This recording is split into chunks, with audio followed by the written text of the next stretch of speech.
In this video, you will learn how to apply for Zego food insurance. Download the Zego food delivery app. Install Zego delivery app from Apple App Store or your Google Play Store. Register your account.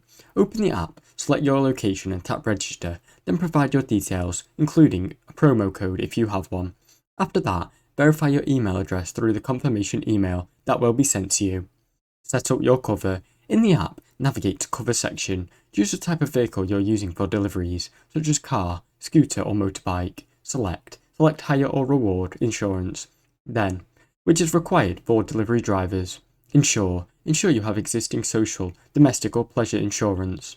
Provide necessary documents. In the setup process, upload a photo of your driving license. The app may also ask you for additional information about your vehicle and delivery partner. Review and confirm your quota. After submitting your information, Zego will provide a quote based on your details. The hourly rate normally is such as $15 for your first establishment fee.